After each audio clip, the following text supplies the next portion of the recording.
Hello, Blades fans, and welcome back to the Sheffield United podcast, where I've been away for probably about 3 weeks now because after Nottingham Forest game I was ill, and so didn't actually go to the game, so I couldn't really do a proper review in it, even though I had people talking about it.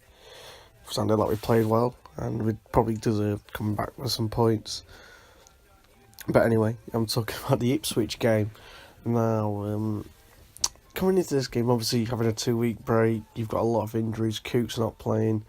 Lundstrom, could he pick up the ball? Could he distribute it like Cooks does? That was a main worry for me coming to this game because Cooks is a player that that basically when the defender's under pressure, they can give him the ball, and it just takes the pressure off everyone and relaxes in more sticky situations. And I think that showed in the game because at the start we were giving away the ball from the back from Carter Vickers. Jake Wright, when he came on, was a bit slippery. And obviously Freeman got injured, forcing Basham on the right wing back, and he obviously scored the header. Let's take you through the stages there. So that was my opinion before the game. At the start of the game, it's just typical of a Crystal Palace team now. That we will come out the traps and we will attack. We will attack a team no matter what, especially if we're at home. We're just going to attack them. So we played good football through the thirds, trying to get out onto the wing with Stevens, trying to get low crosses in. There's multiple times where we tried to get these low crosses in either to Sharp or Clark, but the keeper would come out and you just take him. And we had chances where Sharp got into the defender, tried to get across goal, they defended well. That was it really. I mean, Ipswich didn't worry as much. Blackman had to make a good save from Marwan Waghorn, but we just didn't get an opportunity to take in the first half. The second half, obviously, the Freeman injury set us back a bit in how we had to play and stuff like that. But we developed and we started to look good actually, and it was a good goal. It's well worked. And it's a good cross from Flecking, and Basham heads it down. Clark obviously didn't hit the crossbar after that Waghorn hit the crossbar. Overall, it's a solid performance, and it's weird to say, is this an expectation of Sheffield United now? I was joking yesterday, thinking, I just want us to lose. We're winning all the time, obviously theoretically. When you look at some teams like Derby, it's a team like Derby who are 14th or something like that. Saying we're third at the minute, who are not doing as good as us. They've lost less games than us. We've lost 4 games, but it's just the fact we've won all the other games.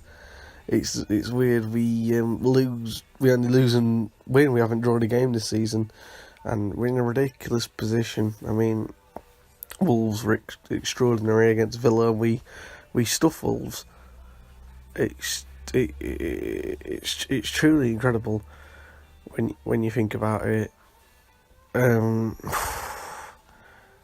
we do it? Looking at it now, we've nearly finished October. We're going to be going into November. Is it a possibility that we could end up in the playoffs or chance for a top 2? I think a top 2, you've still got teams like Villa and Middlesbrough to come into it. And that's the worry. Cardiff stayed out, Wolves, there's a lot of good teams that were also going to fight for the playoff places. And we're just pushing on, we're playing exciting football. It's just that sometimes it shows that we are, in fact, just lacking players, class players, because we're playing such a good way. Imagine if we had really good players. I think, for example, Jake Wright, which has been extraordinary.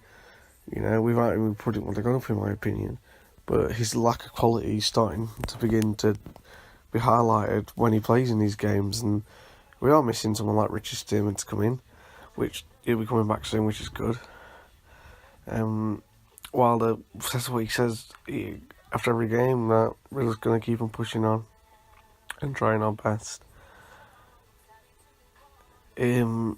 yeah, I think the main players on the in the game, who I think were the best. Left back Ed and Stevens were very good for me. At the back, we would tend to be a bit shaky. Blackman, I think, would be a lot more comfortable when Moore comes back into it, in my opinion. Don't really rate Blackman that much as a key goalkeeper. Basham at right wing back were good. Fruman didn't really show anything. I don't think he was probably fully fit. Obviously, he's dislocated his knee. He's going to be out for quite a while now. O'Connell was solid for me. The midfield, Lundstrom, he didn't offer what Cooks had, but it was okay. Fleck I think that meant Fleck had to step up, and properly take the game to Forest, which was extremely good. Duffy holds the ball up weirdly, even though he's really small, and keeps the ball going. And up front, I think Clark and Sharp did play well together, actually. But I'd like to see a Brooks up front with either one of them two, because I think we played better. So that is it. And yes, I am back. And if you would like to join the podcast or get in touch with me, comment on the video, like the video, subscribe, please, and message me on Twitter. See ya. Escape the treachery. I just had to rest in peace, the recipe. The rest of us is praying at the sin. Don't leave a 10 if you're up right now. Hope you hear what I'm saying.